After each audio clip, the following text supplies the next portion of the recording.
أعوذ بالله من الشيطان الرجيم. بسم الله الرحمن الرحيم. الحمد لله رب العالمين، والصلاة والسلام على أشرف الأنبياء والمرسلين وعلى آله وأصحابه أجمعين. أما بعد، رب اشرح لي صدري ويسر لي أمري واحلل عقدة من لساني يفقهوا قولي. اللهم رب أدخلني mudkhala sidqin wa akhrijni mukhraja sidqin waj'al li min ladunka sultanan nasira. Rabbi a'udzu bika min hamazati syayatin wa a'udzu bika rabbi an yahdurun. Assalamualaikum warahmatullahi wabarakatuh.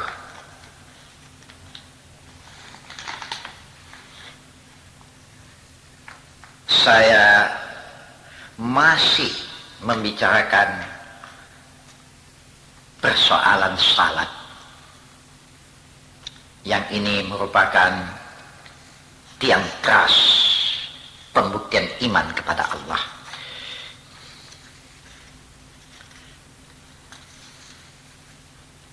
Apa akibat-akibat daripada orang yang tidak salat? Sebelum itu, coba nanti lihat surat Al-Ma'un. Barangkali ini semua hafalnya kita ini ya. Bunyi ayat itu, ara'aitallazi yukazzibu biddin fadhalikallazi yad'ul yatim wala yahuddu ala ta'amil miskin fawailul lil musallin alladzina hum an salatihim sahun alladzina hum yura'un wa yamna'unal ma'un. Satu, dan nanti saya bacakan lagi beberapa ayat mengenai orang yang tidak mau salat. Ara'aitallazi yukadzibu biddin, tahukah engkau siapa itu orang yang pendusta dalam agama? Din, agama ya. Pendusta agama. Jadi kalau pendusta agama, yukazibu ini kan huruf zalnya didabalkan. Pokok katanya kazaba, zal di tengah itu kalau didabalkan, kalau tidak didabalkan artinya pembohong, kalau didabalkan zalnya itu sangat pembohong, pembohong kali pun. Ara'aitalladzi yukadzibu biddin, tahukah engkau wahai Muhammad siapa itu pendusta, pembohong dalam agama. Jadi syahadatnya ini syahadat bohong. Jadi bisa saja dimasukkan ini dalam kategori manusia munafik. Siapa itu? Fazalika, itulah dia orang yang yad'ul yatim. Fadzalikal-ladzi yad'ul yatim. Satu, orang yang menolak, tidak memperdulikan anak yatim. Dua, wala yahuddu ala ta'amil miskin, dan tidak mau memberi makan orang miskin. Ini masuk dalam kriteria munafik ya. Ketiga, fawailul lil musallin. Nah, ini yang jadi pokok pembicaraan kita. Maka celakalah yang akan dijumpai. Lil musallin, bagi orang-orang yang sembahyang, ya kecelakaan dunia, kecelakaan akhirat. Celakalah, fawailun, celakalah. Maka celakalah yang akan dijumpai oleh orang-orang yang sembahyang, alladzina hum an salatihim sahun, yang mereka dalam pelaksanaan atau dalam melaksanakan sembahyang lalai. Sahun ya, lalai, lengah, anggap enteng. Masuk waktu, anggap enteng. Memang mereka tidak begitu suka. Nanti di ayat lain ada yang jelas lagi ya. Kemudian siapa lagi? Alladzina hum yura'un. Mereka yang riya, sombong, angkuh. Wa yamna'unal ma'un. Enggan memberikan pertolongan. Tidak mau memberikan pertolongan sesama kaum muslimin. Baik dalam urusan masjid, baik dalam urusan wakaf, apalagi terhadap hal-hal yang berhubungan dengan fisabilillah. Jadi 5, kalau tidak terlaksana pembohong dalam agama. Yang jadi pokok pembicaraan kita di sini salat. Jadi yang lain tidak saya bicarakan ya, anak yatim, orang miskin, itu tidak saya bicarakan. Kalaupun mau dibicarakan sepintas lalu sajalah. Bahasa Nabi Muhammad juga berasal daripada anak yatim dan orang miskin. Orang yang tidak memperdulikan anak yatim dan orang miskin, pembohong dalam agama. 1. Jadi ini dimasukkan dalam kategori orang yang munafik. Nah, ada lagi yang paling hebat. Coba nanti periksa surat Taubat. Surat Taubat ayat yang ke-54. 55. 1. Kemudian lanjutkan dengan surat Taubat juga. Ayat, tunggu dulu saya periksa dulu ya. Ayat yang ke-8, tunggu dulu. Ke-84. 85. Oh, ini agak tajam ini ya. Coba agak hati-hati mendengarnya, perhatikan. Salah satu ibadat yang mempunyai nilai yang tinggi ya. Di antaranya selain kan ada di dalam hadis Nabi, ibadat manusia yang terus sesudah mati dia menerima juga pahalanya, di antaranya infak. Infak yang merupakan wakaf. Kan itu di antaranya wakaf. Itu mengalir terus, pahalanya mengalir terus. Tapi di surat Taubat ayat yang saya sebutkan tadi, ya coba lihat surat Taubat nanti juz yang ke-10 itu ya, surat Taubat. Wa ma mana'ahum an tuqbala minhum nafaqatuhum. Infak yang mereka keluarkan berupa sedekah ya, infak juga berupa wakaf ya, infak juga namanya. Dan tidak ada yang mencegah mereka menerima infak itu illa annahum kafaru billahi wa birasulih. Ya, belanja yang mereka keluarkan itu kan ada pahalanya itu. Itu sama sekali tidak ada nilainya di sisi Allah. Allah tidak akan memberi pahalanya. Dengan segala infak, dengan segala wakaf yang mereka belanjakan, atau untuk fisabilillah lah katanya. Wa ma mana'ahum, tercegah mereka menerima pahalanya. Tuhan tidak mau menerima pahala daripada infak. Kenapa?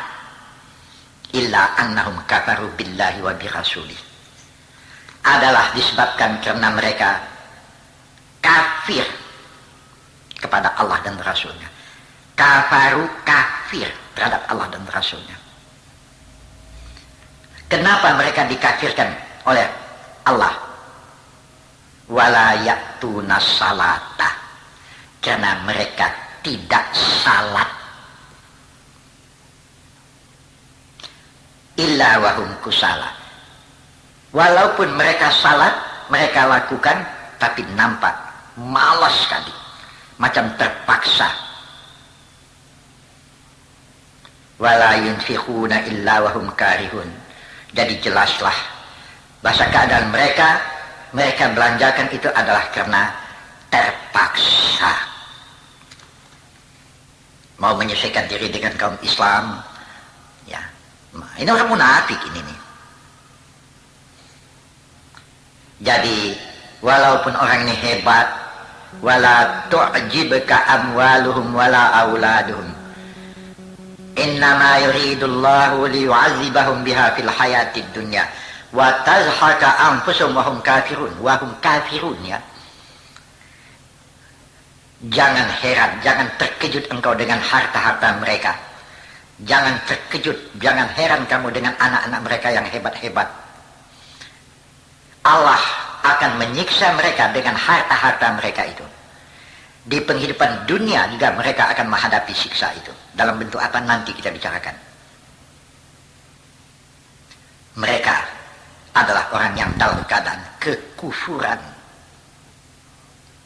Mereka, watazhaka anfusum di sini, hilang jiwa-jiwa mereka. Yang dimaksud hilang jiwa-jiwa mereka, ini mempunyai tafsir yang luas sekali, ya.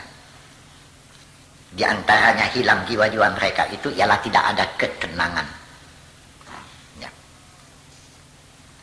Jadi segala infak, segala sedekah yang mereka lakukan itu tidak ada harganya. Karena mereka tidak salat. Kalaupun mereka lakukan salat, wahum kusala. Wahum kusala, malas. Macam acuh tak acuh. Itu yang maksud ayat yang saya bacakan di pangkal tadi. Fawailul lil musallin alladzina hum an salatihim sahun. Lalai. Tak terkejut sedikit pun hatinya. Jadi walaupun mereka banyak uang, hebat, anak-anaknya sekolah sampai insinyur, dokter, tidak usah terkejut dengan itu. Anak-anak mereka itu pun akan menyiksa jiwa mereka nanti. Nah, belum hebat lagi. Di situ disebut annahum kafaru billahi wa birasuli. Mereka kafir dengan Allah dan Rasul. Jadi orang munafik masuk kategori orang kafir. Nah, di ayat berikutnya di dalam surat Taubat juga.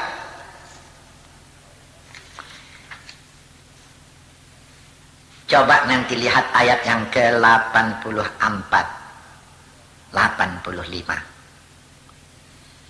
Di situ dikatakan wala tusalli ala ahadim minhum mata abada wala takum ala kabrihi innahum kafaru billahi wa rasulihi wa matu wa hum fasiqun. Ayat yang ke-84. Innahum kafaru billahi wa rasulihi. Kata-kata innahum kafaru billahi wa rasulihi di ayat tadi juga kita jumpai. Jadi kalau di sini innahum, di ayat tadi berbunyi annahum kafaru. Kafaru. Mereka kafir dengan Allah dan Rasulnya. Di ayat yang sudah, kenapa mereka dikafirkan? Wala ya'tuna salata. Karena mereka tidak salat. Jadi orang tidak salat kafir. Di ayat ini mengatakan Kalau orang ini mati bagaimana? Mati dia. Wala tusalli ala ahadin minhum mata abada. Mata mati. Kalau orang-orang yang macam ini mati, la tusalli, jangan sembayangkan. Ya Allah, ngeri kita dengan ayat ini ya. Tapi mau tidak mau ini harus saya sampaikan ini. Wala takum ala kabri, hantar ke kubur ya ditanam, masa enggak ditanam pula. Sedangkan anjing mati pun kita tanam. Kalau kita tanam anjing mati, ya kalau dipediahkan kan bisa menular penyakit, busuknya lagi jadi bangkai itu.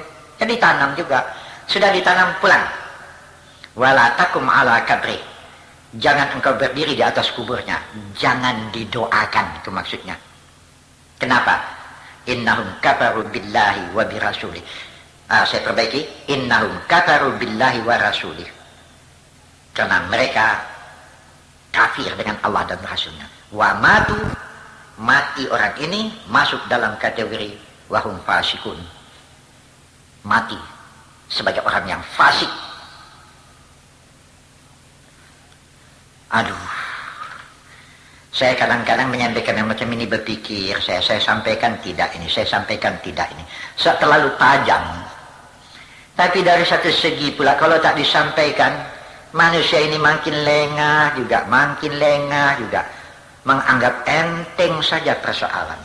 Padahal akibat-akibat yang akan diperolehnya mengerikan sekali. Yang pertama disampaikanlah. Kalau orang lain yang mati tahu kita, tapi ya kalau kita tahulah orang ini tidak sembahyang. Kalau datang berita si Fulan meninggal, kita tidak bergaul dengan dia. Tapi kita mendengar bahasa dia Islam. Tentu tidak kita tanyakanlah kepada keluarganya. Ya, entah anaknya, entah lakinya, laki kau sembahyang apa tidak? Tak wajib kita menanyakan. Dia Islam sudah, mati kita sembahyangkan. Tak usah kita tanya.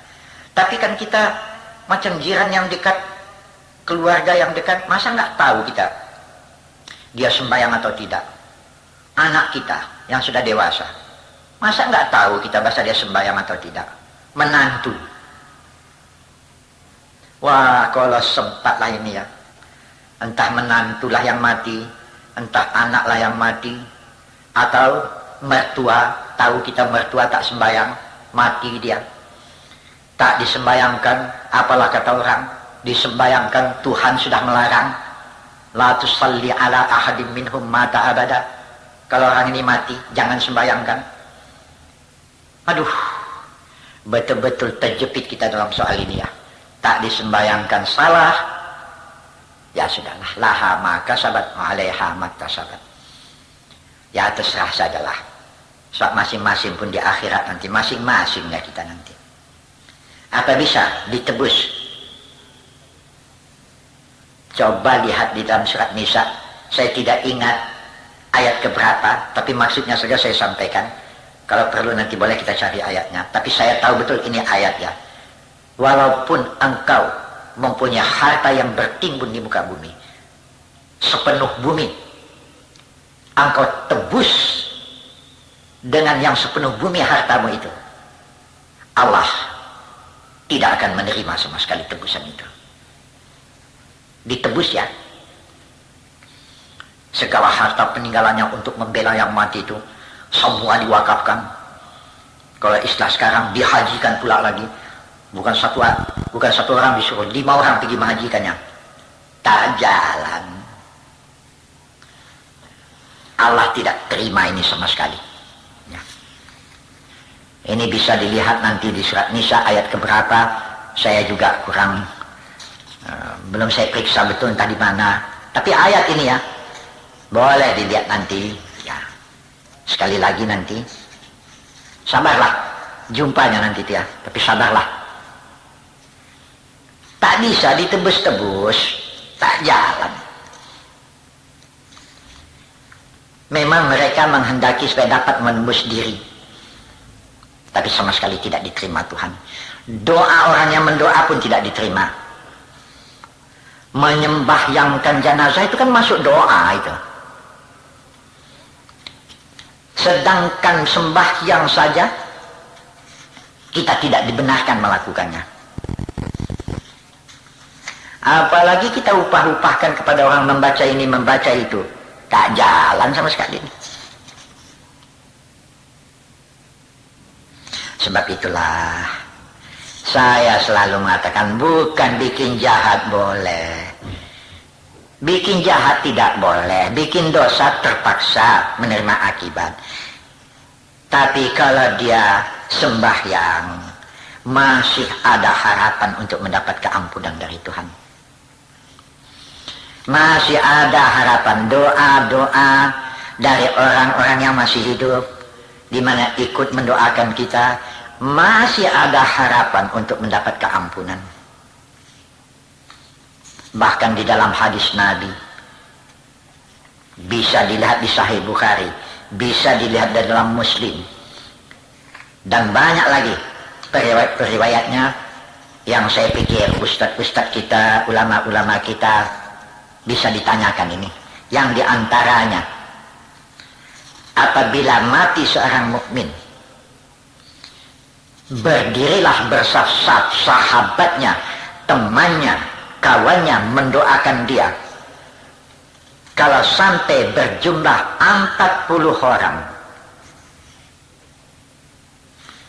illa syufi'u lahu, dia berhak untuk mendapat keampunan dari Tuhan. Apalagi di satu hadis lain, kalau sampai mencapai 100 orang yang menyembahyangkannya, dia juga berhak untuk mendapat keampunan dari Allah. Jadi bukan tidak ada manfaatnya doa daripada sahabat handai tolan. Tapi ini kalau dia orang yang salat.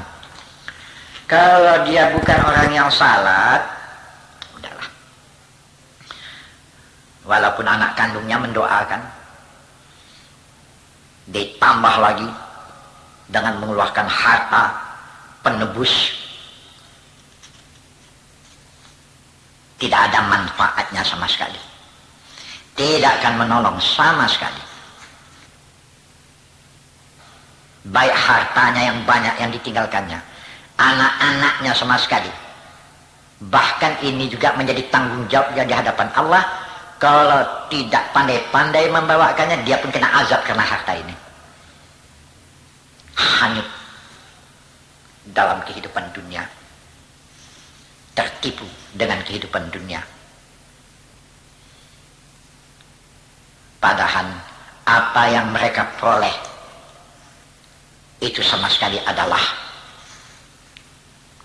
kurnia Allah yang wajib disyukuri. Jadi salah satu pembuktian syarat, pembuktian syukur, bersujud kepada Allah. Orang yang tidak mau bersujud kepada Allah, ini adalah tanda orang itu tidak tahu bersyukur kepada Tuhan. Di dalam satu hadis qudsi dikatakan, sandarnya Qur'annya, orang yang tidak tahu bersyukur kepada Allah, cari Tuhan selain Allah. Ini di mana-mana. Saya pikir tidak ada yang tidak mengenal hadis qudsi ini, karena terus-menerus saya sampaikan ini ya. Orang yang tidak tahu bersyukur dengan nikmatku, faljatu rabban siwai. Orang yang tidak tahu bersyukur, cari Tuhan selain Allah. Jadi Tuhan marahnya. Sebagai tanda bukti bersyukur, bersujud kepada Tuhan pada waktu-waktu yang ditentukan. Di sampingnya berinfaklah kalau banyak harta. Kalau di atas sembahyang walaupun berinfak tak jalan juga. Ada satu hal lagi ya yang ingin saya sampaikan. Barangkali ada baiknya peristiwa itu saya sampaikan, bahwa orang yang betul-betul mengatakan salat dengan baik, dia akan mendapat pembelaan dari Allah. In tansurullah yansurkum wa yusabbit aqdamakum. Kalau engkau tolong Allah, Allah akan menolong kamu. Menolong Allah bukan dikasih makan Allah Ta'ala itu. berterima kasih kepada Allah, bersyukur kepadanya, bersujud, kemudian sampaikan apa yang dari Allah. Itu artinya intansyurullah yang syukur. Mayusabbit aqdamakum. Allah akan menguatkan tapak kaki, tidak dapat goyang, utuh. Ya, sejarah pengalaman saya ini insya Allah sebentar lagi akan saya sampaikan. Yang ini sampai di sini saja dulu. Assalamualaikum warahmatullahi wabarakatuh.